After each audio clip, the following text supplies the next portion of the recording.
명상을 하면서 현재에 집중하면서 고통에서 벗어난다고 하더라도 다가올 확정적인 고통, 예를 들면 부모님의 병환 등에서는 결국 완전히 벗어나는 게 아니라 그 시간을 뒤로 지연시킨 것이라고 생각하는 주장에 대해 의견 여쭙습니다.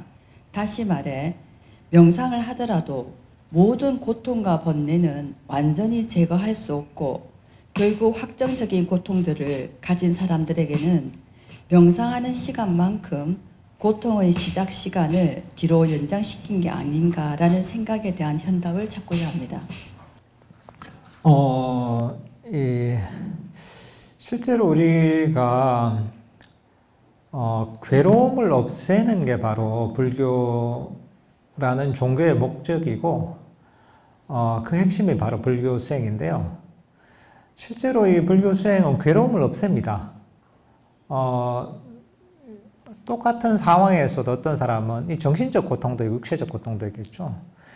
근데 대부분의 경우에 몸이 아프지 않은 경우 정신적 고통이 대부분입니다. 근데 사람들은 보면 똑같은 상황에서도 어떤 사람은 괴로워하고 어떤 사람은 덜 괴로워하고 어떤 사람은 괴로워하지 않는 사람도 있습니다. 그게 어떻게 마음을 쓰느냐에 따라서 괴로울 수도 있고 괴롭지 않을 수도 있습니다. 사실 불교 수행을 하면 바로 괴로움의 원인을 없앱니다. 한편으로는 삼매를 닦아서 이 괴로움의 원인을 없애고 한편으로는 바른 이해를 통해서 괴로움을 없앱니다. 실질적으로 괴로움이 사라집니다. 요즘 현대 의학이나 과학적으로 보면 어떤 명상의 어떤 효과를 연구를 많이 했거든요. 그런 연구를 봐도 우리가 하고 있는 많은 스트레스나 괴로움들이 명상을 통해 사라진다는 게 과학적으로도 사실 증명이 되고 있습니다. 물론 우리가 모든 괴로움이 사라지진 않겠죠. 내가 병들고 늙고 죽는 이런 괴로움도 있죠. 하지만 많은 괴로움을 없앨 수가 있습니다. 수행을 통해서. 그리고 우리가 현재 이 삶 속에서 괴로움을 없애는 이런 측면도 있지만 좀 더 길게 좀 근본적으로 보자면 이 불교 수행은 끊임없는 어떤 그 윤회의 고통을 뿌리 뽑는다는 게 또 궁극적인 목적이기도 합니다. 업에 의해서 이 존재들은 다시 새로운 삶을 받게 되고 끊임없이 이런저런 괴로움을 겪게 됩니다. 그리고 이제 그게 끝이 아니라 또 이제 다시 업에 의해서 다시 태어나고 하면서 끊임없이 윤회의 고통을 겪고 있는데 사실은 불교 수행은 바로 이 수행을 통해서 윤회의 뿌리를 뽑아내는, 그래서 이런 괴로움의 사이클을 완전히 멈추는 또 그런 어떤 이 궁극적인 어떤 목표점도 있습니다. 실제로 이 괴로움이라는 것은 원인에 의해서 생겨나는 겁니다. 사람들이 생각하는 원인하고 아까도 낮에 설명했지만 사람들이 생각하는 괴로움의 원인과 실제 괴로움의 근본 원인은 다르다는 거죠. 부처님께서는 사실은 보통 사람들하고 다르게 괴로움의 원인을 진단하셨습니다. 괴로움의 원인이 뭐냐? 가래다. 끊임없는 원함이다. 이걸 탐진치라고 얘기할 수도 있고 5가지 장애라고 얘기할 수도 있고 번뇌라고 얘기할 수도 있습니다. 바로 끊임없는 원함과 끊임없는 갈구와 끊임없는 마음의 달림이 결국은 괴로움의 원인이라고 보셨거든요. 그거에서 괴로움이 일어난다는 겁니다. 그리고 그 해결책도 보통 사람들이 괴로움을 없애기 위한 해결책하고 다르게 해결책을 제시하십니다. 그게 뭐냐면 보통은 괴로움을 어떻게 없앨까 하면 내가 뭔가 불만족스러운 욕구를 충족시킴에 의해서 괴로움을 없애거든요. 현대 문명이 그런 겁니다. 불편한 것들을 다 해결해 주는 겁니다. 요즘 우리 저도 선언에서도 많이 쓰는데, 예를 들면 쿠팡 같은 이런 게 있죠. 옛날 같으면 물건 하나 사러 슈퍼에 가고 마트로 가서 해서 굉장히 많은 노력과 시간을 들였지만, 요즘은 클릭 한 번이면 내가 원하는 모든 물건들이 집 앞까지 배달이 되는 시대잖아요. 엄청나게 편리해진 거죠. 그러니까 원하는 바를 빨리 즉시 이루어지는 거죠. 사실 이 문명이라는 게 사실 그런 겁니다. 문명의 발전이라는 게 사람들의 욕구를 최대한 빨리 충족시켜 주기 위해서 문명이 발전하는 겁니다. 근데 사실은 이렇게 문명이 발전하고 과학이 발전했지만 사람들의 괴로움이 줄어들었는가, 사람들이 더 행복해졌는가 생각하면 그렇지 않습니다. 그래서 우리나라 같으면 지금 선진국에 들어서서 너무나 과거보다 잘 살잖아요. 3, 40년 전보다 얼마나 잘 삽니까? 근데 지금 하는 얘기가 뭡니까? 헬조선이다 이럽니다. 옛날보다 비교할 수 없을 정도로 편리하고 윤택해졌지만, 경제적으로 윤택해졌지만 사람들이 욕구는 더 강해진 거예요. 욕망은 더 강해지니까 사람들은 오히려 더 큰 괴로움을 경험하는 겁니다. 그러니까 이런 식으로 욕구를 충족시켜서 우리가 행복을 얻는 것은 사실은 아주 일시적이고 결국은 대가를 치러야 되는 거죠. 그래서 부처님께서 제시한 방법은 뭐냐? 바로 팔정도를 닦아라. 정견, 정사유, 정어, 정업, 정명, 정정진, 정념, 정정. 팔정도가 뭐냐? 개정의 사막이다.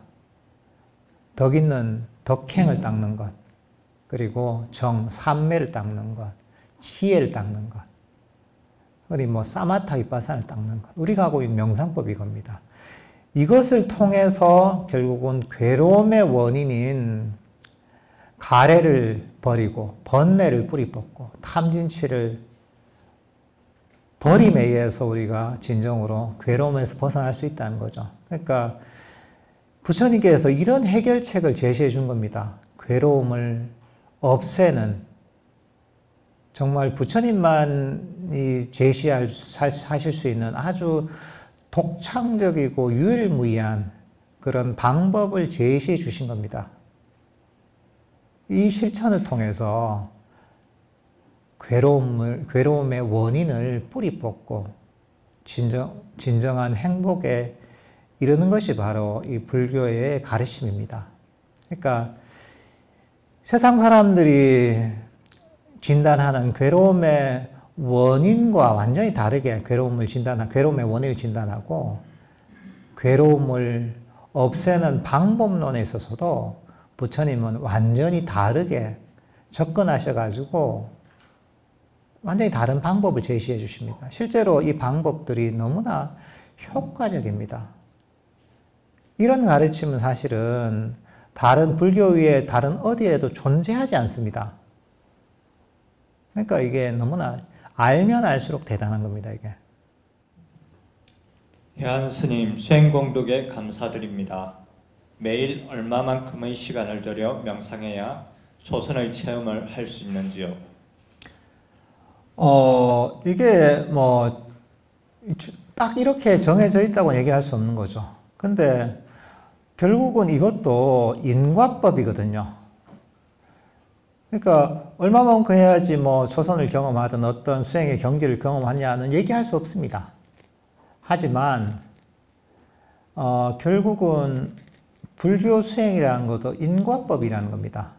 원인을 심으면 결과가 나오는 겁니다. 랜덤으로 그냥 이렇게 수행하면 우연히 뭐가 튀어나오는 게 아니라 원인을 쌓아야지 그 결과가 나오는 겁니다.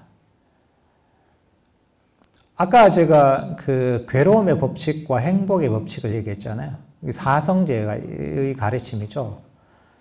만약에 수행을 할 때 욕심을 가지고 더 하는 욕망을 가지고 열심히 하잖아요. 하루에 10시간씩 매일매일 한다. 그러면 10년, 100년을 해도 수행이 발전할 수 없습니다. 불가능합니다. 왜? 아니, 괴로움이 일어날 원인을 심었잖아요. 괴로움의 원인은 수행의 장애거든요. 그러니까 그거는 불가능한 거죠. 근데 만약에 여기 우리가 배웠던 행복의 법칙에 따라서, 팔정도의 가르침에 따라서 개를 바탕으로 삼매와 지혜를 닦는, 사마타와 비파사나를 닦는, 바르게 그렇게 수행을 하잖아요. 그러면 내가 하는 만큼 점점 그 괴로움이 사라지겠죠. 그죠? 번뇌가 줄어들겠죠. 그러면 마음이 점점 개발되는 겁니다. 그래서 그렇게 꾸준하게 하다 보면 얼마나 걸릴지는 알 수가 없겠지만 결국은 명상이 계속 발전하게 되는 거죠. 발전하고 발전해서 나중에 궁극적으로는 깨달음에까지 이를 수가 있는 것이죠. 그러니까 그거는 어떻게 하느냐에 따라 다른 거죠. 바르게 이해하고 바르게 실천하면 그러면 그게 바로 번뇌를 없애는 거죠. 이건 사실 이게 수학 공식하고 비슷한 겁니다.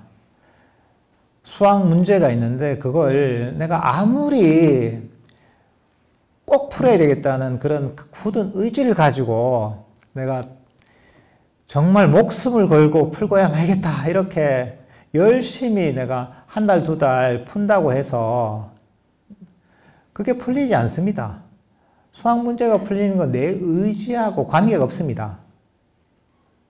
수학 문제를 풀려면 그 수학 문제에 해당하는 공식을 이해하고 그 공식을 그대로 적용시키면 그래서 풀면 내가 원하든 원하지 않든 문제가 풀리게 되어 있습니다. 마찬가지인 겁니다, 이게. 그러니까 우리가 결과를 생각하기 전에 항상 원인을 생각해야 됩니다. 수행의 결과는 그 원인을 심어서 오는 것이지 내가 그걸 바란다고 어떤 수행의 결과가 오는 게 아닙니다. 그러니까 사실 이런 식으로 이해를 해서 바르게 이해해서 바르게 수행하는 것, 이게 제일 중요한 겁니다. 그렇게 수행이 발전할 수 있는 제대로 된 원인을 심는 게 중요합니다. 예. 위파사나는 반조와 이해를 통한 수행법이고 사티는 정견을 전제로 하는 알아차림이라면 서로 비슷한 것 같은데 차이점은 무엇인가요? 이 사실 그 불교적인 개념이라는 것이 서로 내용들이 겹치는 경우가 많습니다. 근데 관점이 조금 다른 거예요, 이게. 우리가 이 불교를 이해할 때 기본적으로 바라봐야 되는 것은 무엇이냐면 불교가 어떤 속성을 갖고 있냐를 보는 겁니다. 여러분들 불교가 철학입니까?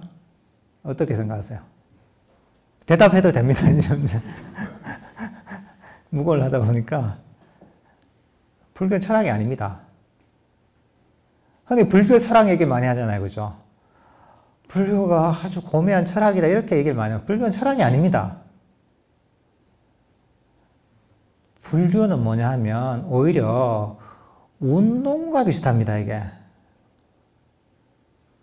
철학의 특징은 뭡니까? 이거는 개념적으로 막 어떤 개념을 쌓고 쌓아서 이론을 만든 거잖아요. 그죠? 그거는 그냥 머리에서 짜맞춘 게 철학입니다. 기본적으로. 불교는 그렇지 않다는 거예요. 불교는 이 괴로움을 없애기 위한 실천적 경험을 가르치는 겁니다. 부처님께서 우리 부처님 당시로 사실은 불교를 이해하려면 돌아가면 좋습니다. 한번 상상을 해보세요. 2600년 전에 부처님, 석가모니 부처님께서 계실 때, 수행하실 때 어떻게 수행했습니까? 부처님께서 이 보리수 아래로 탁 수행하러 가시면서 책을 한 50권 좀 쫙 짊어지고 이제 이 책을 다 연구해가지고 깨달음에 이르렀습니까? 전혀 그렇지 않단 말이죠. 부처님 뭐냐면 스스로 마음을 훈련시킨 겁니다. 괴로움의 소멸이 이르는 방법들을 찾아서 그걸 실천해서 그래서 나중에는 괴로움의 소멸이라는 그런 경험을 체득한 겁니다. 부처님께서는 괴로움의 소멸에 이르는 바로 그 경험을 가르쳐 주신 겁니다. 운동선수가 예를 들면 손흥민 같은 운동선수가 어떻게 보면 축구의 달인이잖아요. 본인이 다 이 몸으로 익힌 축구의 기술들을 유소년들한테 가르치잖아요. 그러면 이거 드리블은 이렇게 하고 볼은 이렇게 차고 패스는 이렇게 하고 트래핑은 이렇게 하고 뭐 온갖 그 어떤 이 축구의 기술을 가르쳐 주잖아요. 그죠? 그럼 그거는 내가 머리로 이해할 수 있는 게 아니에요. 이제. 그건 뭐냐, 듣고 나서 그 다음 몸으로 실천해야 됩니다. 그렇게 해서 체득을 하는 겁니다. 이 불교 가르침이 딱 그런 겁니다. 그러니까 우리가 만약에 이제 축구에 대해서 만약에 어떤 질문을 하잖아요. 축구를 어떻게 합니까? 하면 뭐 다양하게 대답을 할 수 있죠. 그런 손흥민 같은 선수 같으면 다양하게 이렇게 질문을 받으면 이렇게 얘기하고 저렇게 질문을 받으면 저렇게 얘기할 수 있습니다. 하지만 그게 다른 것 같지만 다른 게 아닌 거죠. 지금 제가 물을 마시잖아요. 물을 마시는데 이게 물을 마시고 나서 이게 물을 시원하다 이렇게 얘기할 수도 있잖아요.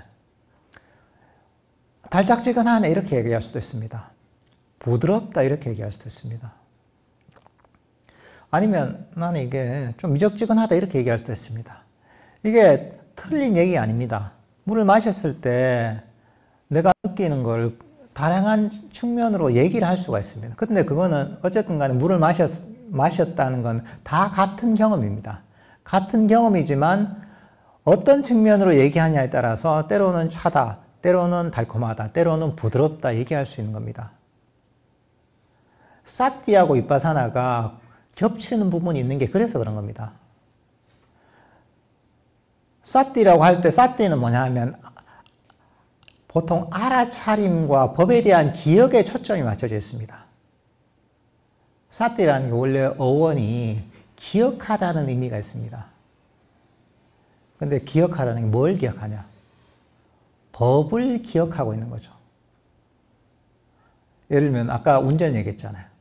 운전의 여러 가지 기술들을 기억하고 있는 겁니다. 그 법의 여러 가지 이해들, 어떻게 마음을 쓰느냐, 어떻게 수행을 하느냐, 어떻게 마음을 쓰느냐에 대한 그런 바른 이해를 기억하고 있는 거죠. 이제 그런 측면이 하나 있고, 그리고 한편으로는 알아차린다는 측면이 있는 거죠. 그 두 가지 다 있는 거예요, 이게. 이런 어떤 측면을 얘기한 게 사티인 것이고, 위파사나라는 것을 보면 반조를 통한 이해를 통해서 탐진치를 내려놓는 측면을 얘기하는 겁니다.